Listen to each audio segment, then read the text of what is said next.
O.G. Rose, and today we're going to be talking about those who do not learn the movement of thought are doomed to repeat it, which is, of course, a play on the famous idea that those who do not learn history are doomed to repeat it.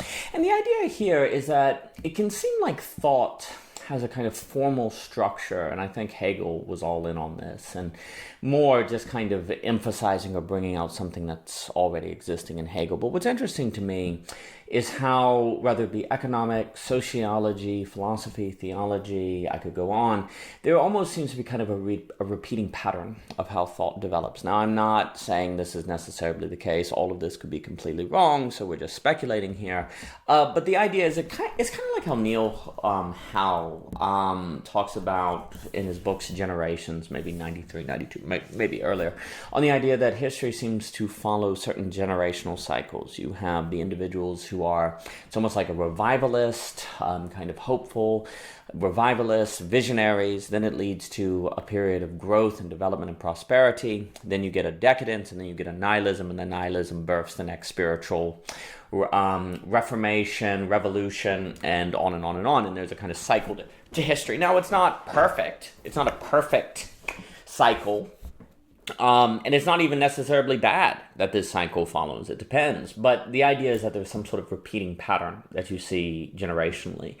And if you're not aware of that, if you ever reach a phase where decadence is unsustainable and will lead to radical consequence, there might be a way to be aware of that and then work against that decadence. Maybe not. We're dealing with laws of big numbers here. But the point is that there might be some sort of cycle to generations and so on and so forth. And I would say probably one of the main reasons for that is that ideas are not experiences.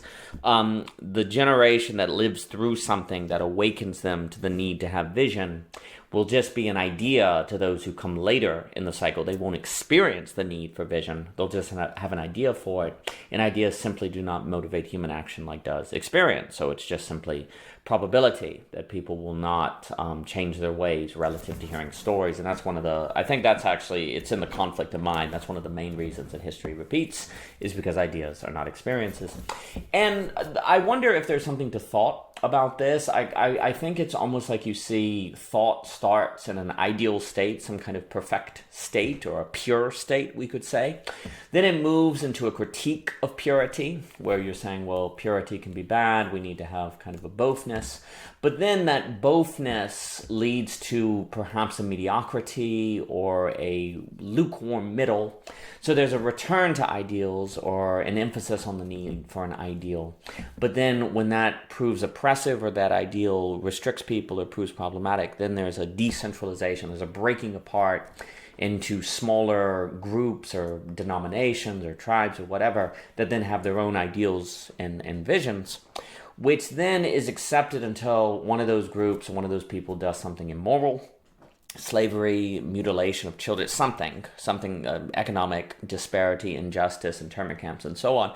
And then what ends up happening is a unified force, usually is a bigger unified force, takes out that decentralized group in the name of justice. And it probably really is just. It's not, this is not saying it's secretly oppression. No, it easily is usually actual righteousness and justice that is being defended.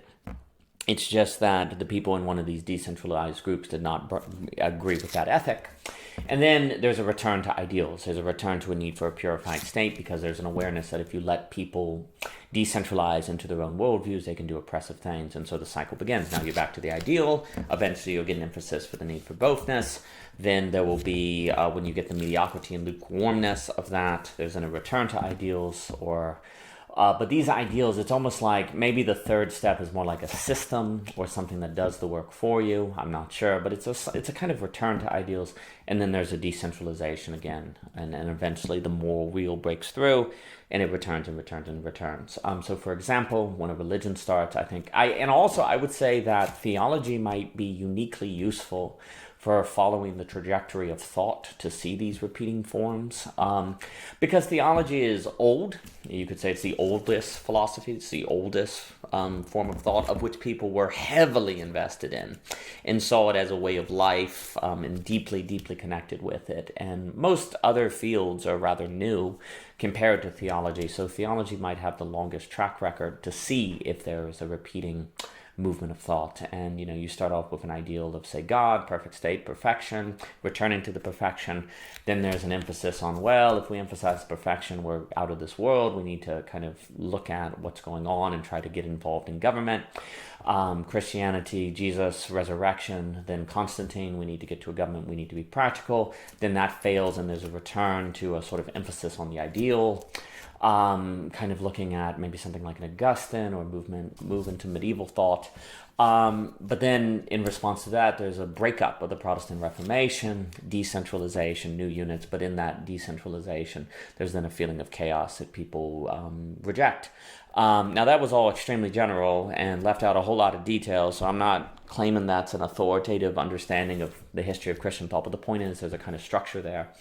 And maybe it's a structure that pops up here, and there's a lot of exceptions within it, but it might be an overall pattern that needs to be said. And maybe the pattern I'm describing is wrong, but the main thing I just want to point out is that there could be a kind of pattern to thought. And maybe, I would emphasize a pattern here versus a progress of thought, where progress gets smarter, gets more rational and doesn't repeat the same mistakes or the same tendencies. I guess that's what I would be countering a little bit, and want to put emphasis on the tendency of thought to repeat a pattern because ideas are not experiences.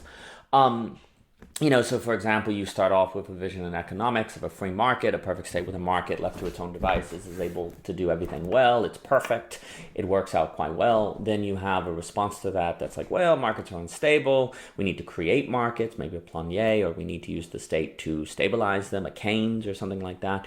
And then in response to that, there's a resurgence of free markets, Milton Friedman, people Austrianism, that says, no, we need to return to something that's more free market. And now, when there's 2008, certain failures of that, and you have the response to the state that then feels like it's deflating the currency or it's over-regulating business, then you have a emphasis on decentralization, moving back to smaller business, Bitcoin, Web 3.0, entrepreneurship, Silicon Valley, etc., so forth.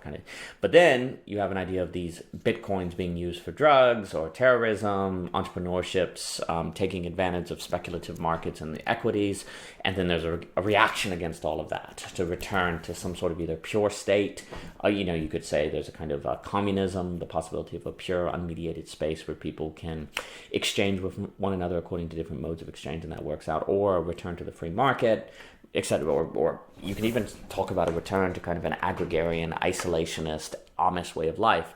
And that's kind of interesting. There is a return, I think, today of a certain purity doctrine. Like there's a kind of purity. I mean, even something like psychoanalysis can be in jeopardy of a pure negativity. Like everything improving or good is therapeutic, therefore bad. So the only purity is negativity. I think that's problematic, even though I highly sympathize with the emphasis of psychoanalysis on the real. We still don't want to talk as if there's no possibility of improvement. And I think also with economics, you don't want to have a fatalism of the business cycle where the economy must go up and crash and up and crash and up and crash. There's a certain fatalism of that. There's a certain fatalism in the idea that Christianity is always going to fall into fate, or is about we can't do anything to help the world, all we can do is be saved, rapture. There's a kind of purity doctrine in all of that that I think is very dangerous, because where there's purity there tends to be AA, pathology, self-effacement, and you don't have dialectics. Anyway, so there's this form. I mean, you could talk about, I guess, the American political economy. You start off with new land, new territory, new possibilities, vision, pure, virgin soil, as Marx would talk about.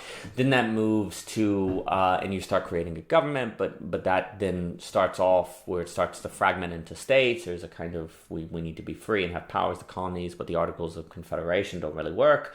So they have a constitution that's a kind of return to purity, but even though the Constitution was actually quite radically centralizing at the time, people today who are conservative defend the Constitution for states' rights, but it actually at the time, from the movement of the Articles of Confederacy to the Constitution, was a very powerfully centralizing force.